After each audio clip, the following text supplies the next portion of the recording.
오늘 우리에게 허락하신 하나님의 말씀 마가복음 10장 17절부터 22절까지 말씀입니다. 신약성경 71면입니다. 마가복음 10장 17절부터 22절까지 말씀입니다.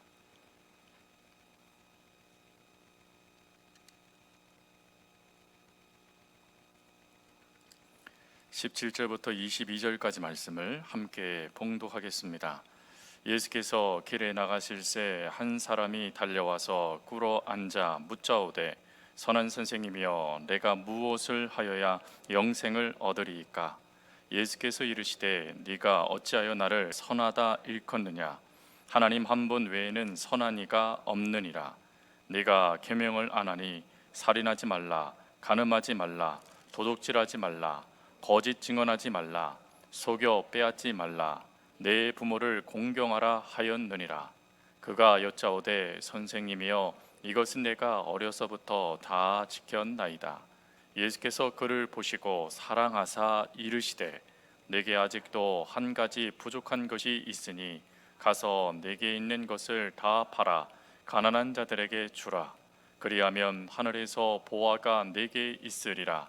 그리고 와서 나를 따르라 하시니 그 사람은 재물이 많은 고로 이 말씀으로 인하여 슬픈 기색을 띠고 근심하여 가니라. 아멘. 예수님께서 집에서 나오셔서 길로 나아가시는 그때에 오늘은 한 사람이 예수님께 달려왔다라고 성경 마가복음은 기록되어져 있지만 병행 구절인 마태복음과 누가복음 말씀을 가보면 한 청년, 또 다른 말씀에는 관원이라고 기록되어지죠. 즉 한 청년인데 관원에까지 이를 정도로 그런 실력이 있는 한 청년이 지금 예수님 앞에 달려와서 무릎을 꿇고 예수님께 지금 간청을 하듯이 질문을 하는 것입니다. 그 질문의 내용은 선생님, 어찌하면 내가 영생을 얻을 수 있겠습니까? 라는 질문이죠.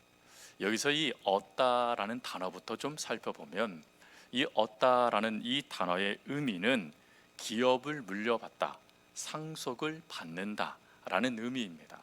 그러니 여기서 이 얻다라는 이것에는 어떤 의미가 있냐면 어떻게 하면 노력의 대가 없이 그 영생을 얻을 수 있습니까? 가질 수 있습니까? 라고 지금 이야기를 하는 것입니다.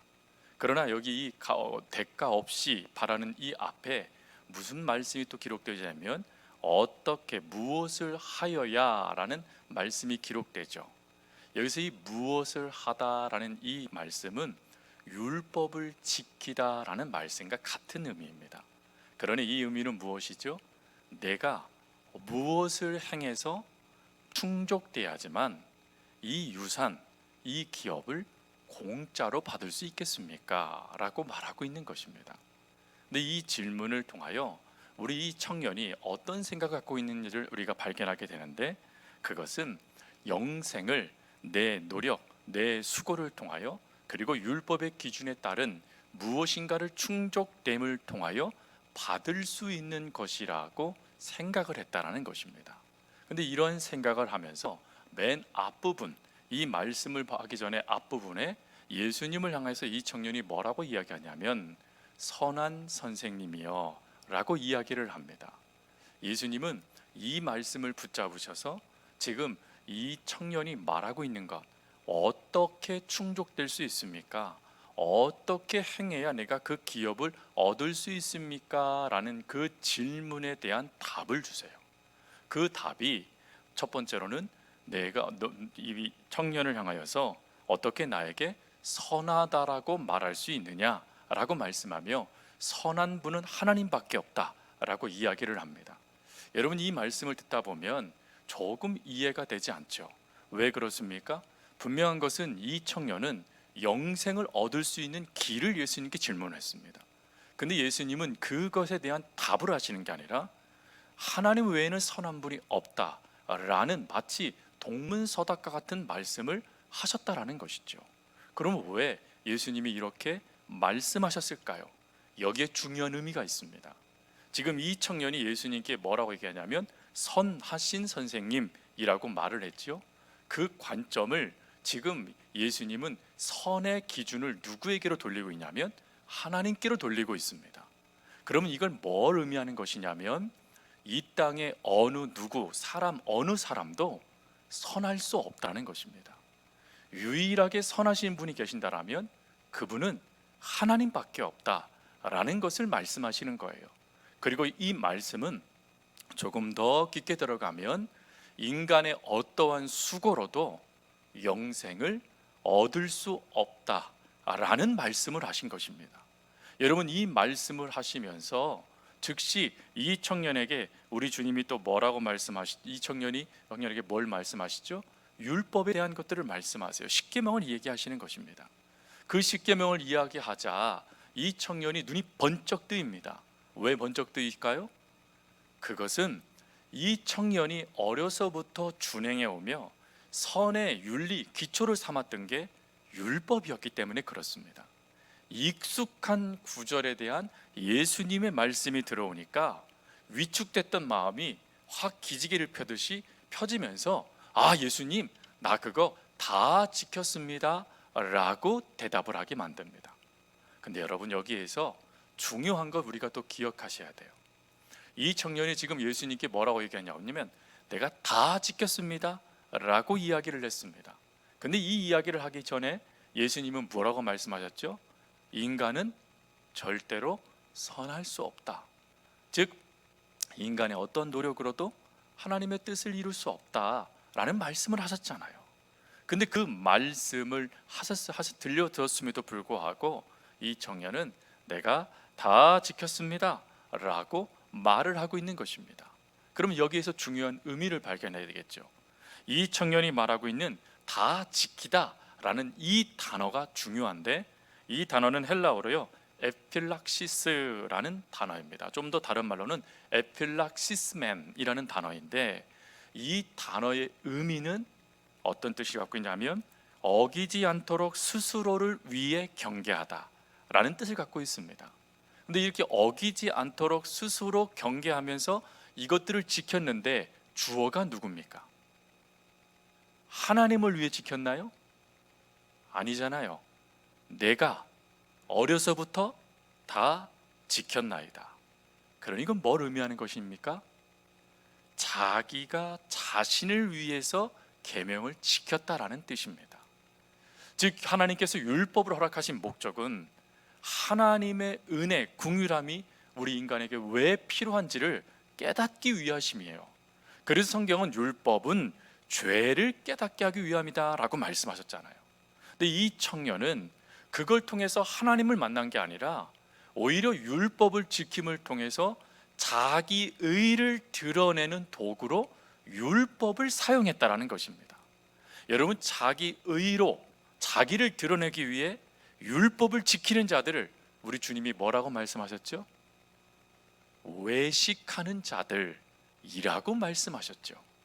즉 이 청년은 어렸을 때부터 율법은 많이 알고 그리고 어떤 계명을 지켜야 하나님이 기뻐하시는지는 알고 있었는데, 정작 중요한 이 청년은 그 율법을 나를 위해 지키고 있었다라는 것입니다. 어떻게 하면 내가 사람들 앞에 드러날까? 어떻게 하면 내가 사람들 앞에 칭찬을 받을까 하는 그런 모습 말입니다. 그래서 사도 바울은 갈라디아서 3장 11절에 이런 말씀을 했죠. 또 하나님 앞에서 아무도 율법으로 말미암아 의롭게 되지 못할 것이 분명하니 이는 의인은 믿음으로 살리라 하였음이라. 분명한 것은 우리 율법은 우리들에게 우리 만족을 주기 위해 이 말씀을 주신 게 아니라는 것이죠. 우리가 이 율법을 지킴을 통해 내가 얼마나 연약한 자인지를 깨닫게 되고 그 깨달음을 통해 그 믿음을 주시는 하나님을 만나는 통로로, 그 역사로 이 율법을 주신 것인데, 이 청년은 그것은 다 무시해버리고 나를 드러내는 도구로 율법을 사용하고 있었다라는 것입니다. 그래서 주님께서 내가 어렸을 때부터 다 지켰습니다 라는 그 말과 나는 부족함이 없이 이 모든 것들을 행했습니다 라는 그의 말을 그대로 붙잡으셔서 뭐라고 얘기하십니까?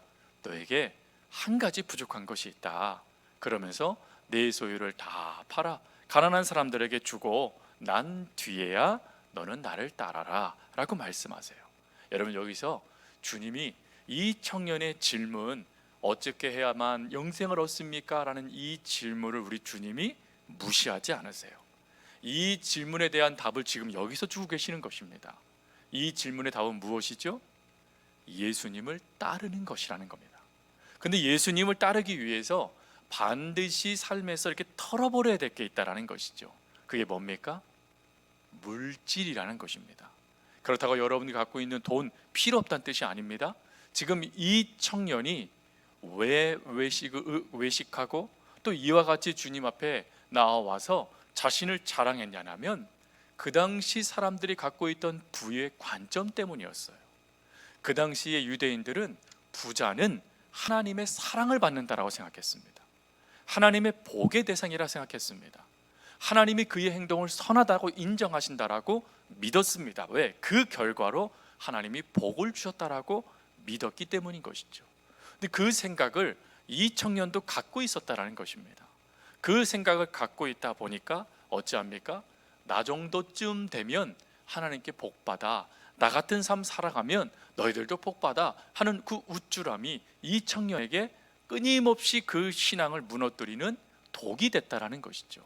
근데 그럼에도 불구하고 이 청년이 전혀 그것을 인식하지 못하고 오히려 더 나는 율법을 온전히 지켰어, 나는 충족했어, 나는 하나님의 복을 받고 있잖아, 그러니 나는 하나님이 원하는 삶을 산 거야 라는 생각을 갖고 지금 주님 앞에 나왔다라는 것이죠.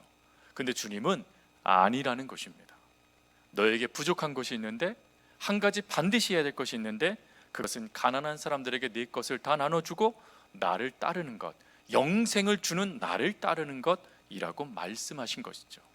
근데 이 말씀에 이 청년이 주눅이 들어요. 그리고 의기소침한 다음에 주님 곁을 떠나버리게 됩니다. 왜 떠납니까? 이 청년의 관심사는 결론은 나이거든요. 나에 대한 관심을 갖고 이 말씀을 나에게 적용하려고 해보니 도무지 지킬 수 없는 말씀인 것이죠. 여러분, 주님께서 말씀하신 것, 가난한 자에게 이 모든 것을 팔고 너는 나를 쫓으라라는 이 말씀은 하나님께서 하셨던 말씀, 내 이웃을 내 몸처럼 사랑하라라는 말씀의 실제 삶을 이야기하신 것입니다. 그러니 이것은 무슨 말씀이죠? 가난한 사람들처럼 그러한 자의 삶을 네가 살아라라는 것입니다. 쉽게 너도 가난한 자가 되라 라는 뜻이에요. 그럼 가난한 자가 되기 위해서 자신은 뭘 해야 되죠? 자신이 갖고 있었던 모든 것을 희생해야 되잖아요. 자기 희생을 해야 되는 것입니다. 그러니 그것을 도무지 받아들일 수 없었기에 이 청년은 슬픈 기색으로 주님을 떠나고 있었던 것입니다. 여기에서요, 끊임없이 우리가 발견하는 이 관원의 약점이 드러나게 돼요. 여러분, 이 약점은 두 가지죠. 하나는 물질에 대한 약점이고 또 하나는 자기 의에 대한 약점이었어요. 나를 드러내고 싶은 그것에 예수님이 걸림돌이 되니까 슬퍼진 거예요. 또 나는 희생하기 싫은 거예요. 왜? 이미 나는 하나님께 인정받았거든요. 근데 나보고 희생하라니까 나의 희생, 그것은 내 물질이 손해보는 건데 물질이 사라진다?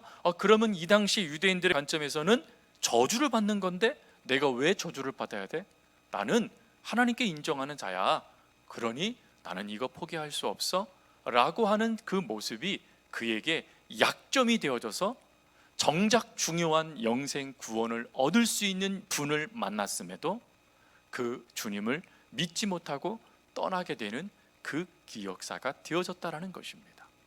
여러분, 오늘 이 말씀 가운데 오늘 우리들께도 우리 이 말씀을 적용해 보면 우리들도 하나님의 말씀을 들었을 때 그 말씀을 듣고 기뻐하지 못하고 슬픈 기색을 띠며 예수님을 떠나게 만들고 있는 약점은 무엇인지 돌아봐야 된다는 것입니다.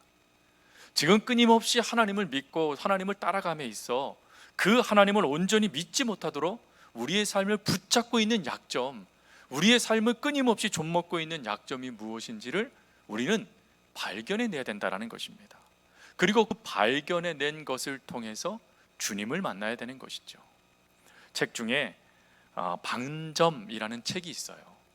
이 반점이라는 책은 너데니엘 호슨이 쓴 책인데, 이 중에 재미난 얘기가 하나가 있어요. 한 예쁜 여자와 그리고 잘생긴 남자가 결혼을 했습니다. 근데 예쁜 여자 얼굴에는 뭐가 있었냐면 반점이 있었어요. 근데 그 반점을 이 여인은 아름다운 반점이라 생각했고, 남편은 그 반점을 볼 때마다 불필요한 것, 없었으면 좋겠다 하는 생각을 갖게 됐습니다. 근데 세월이 지날수록 남편의 눈에는 뭐만 보였을까요? 반점만 보이는 겁니다. 그래서 그 반점만 없으면 내 아내가 너무 예쁜 아내가 될 텐데 라는 생각 때문에 어느 순간 반점에 이 아름다운 여인의 아내의 얼굴을 잊어버려요. 그리고 이 반점에만 모든 초점을 맞춥니다. 그러다 어느 날, 나는 이 반점만 없으면 당신이 너무 예쁘겠어 라고 하며 남편이 끊임없이 이야기하는 것입니다. 그러자 아내가 남편의 소원 들어주겠다고 반점을 없애기 위해서 병원에 가다가 그곳에서 치료받다가 죽습니다. 이 책의 내용은 좀 암울해요. 근데 이 암울한 내용의 핵심은 뭐냐면, 우린 누구나 다 약점이 있다라는 것입니다. 근데 그 약점을 어떤 이는 아름다운 것으로 보면서 오히려 그것을 부각시키는 이가 있는가 하면, 어떤 이는 그 약점에 사로잡혀 장점, 은혜, 복, 이 모든 것을 놓쳐버리는 일들을 너무나 많이 보게 된다라는 것입니다. 그러면서 이 책에 그런 말도 나오더라고요. 심지어 기독교인조차도 하나님을 놓쳐버린다. 그게 우리 가운데 있는 약점이라는 것입니다.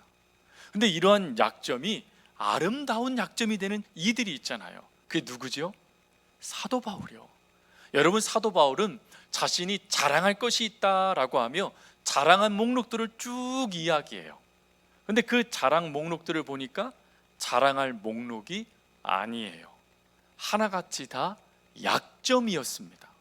근데 그 약점들을 사도 바울이 이건 나의 장점입니다 라고 하며 그가 그렇게 이야기할 수 있는 이유가 나타납니다. 그것을 고린도후서 12장 9절부터 10절 말씀을 보면, 그 말씀이 왜 이 사도 바울이 그 약함을 자랑했는지가 나와요. 이 말씀의 내용은 무엇이죠?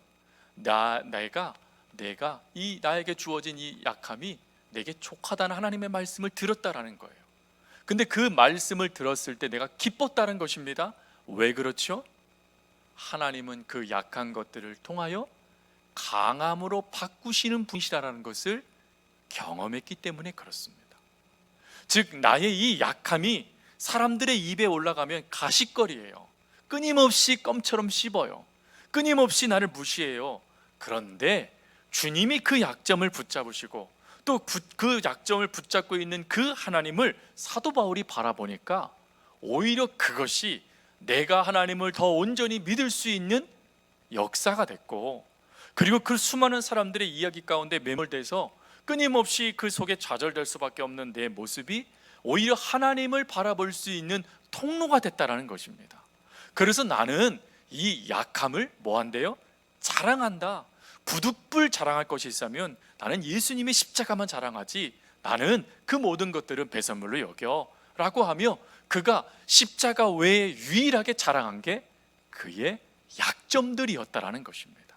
성도 여러분, 누구나 다요 약점이 있어요. 오늘 이 관원처럼 그 포기하지 못하는 물질과 포기하지 못하는 자기의 모든 사람들에게 어찌 보면 있을 수 있어요. 아니, 그것보다도 더 많은 것들이 우리 가운데 약점이 되어져서요, 하나님을 온전히 못 믿지 못하도록 만드는 끊임없는 담과 같은 것이 될 수 있습니다. 그러나 그때 우리들이 기억해야 될 것이 무엇입니까? 고린도전서 1장 27절 말씀이에요. 같이 한번 읽을까요?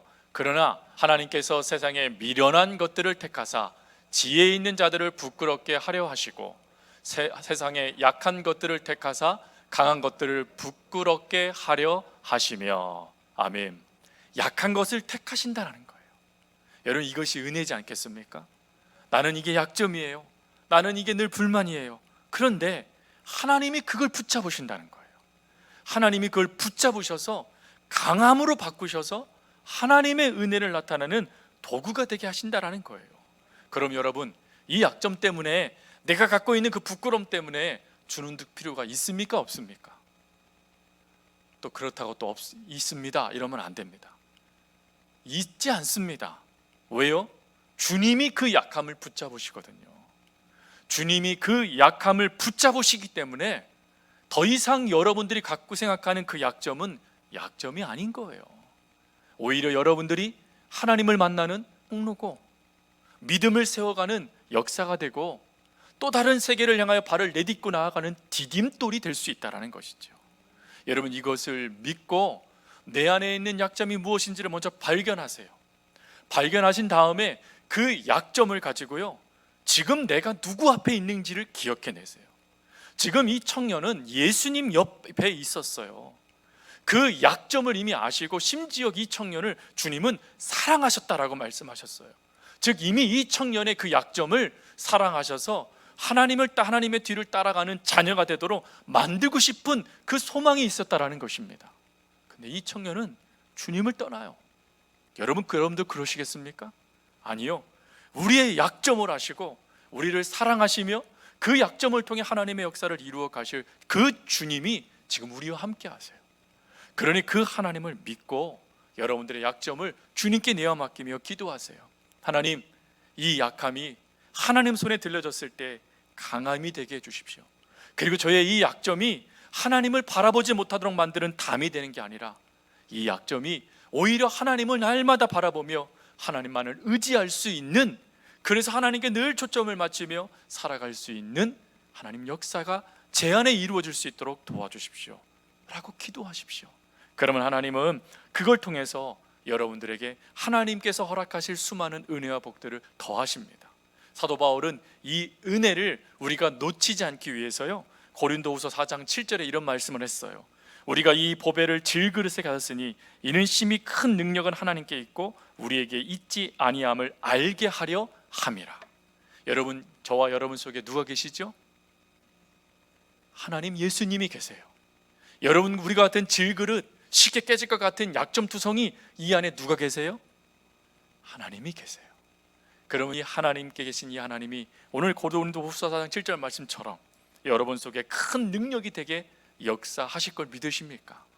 그러면 그것을 믿고 더 이상 주눅들지 말고 약점에 울지 마시고 오히려 그 속에 하나님의 은혜를 사모하며 믿음으로 하나님 붙잡고 그 걸음을 끝까지 걸어갈 수 있는 우리 성도님들 되어줄 수 있기를 간절히 주님의 이름으로 부탁드립니다.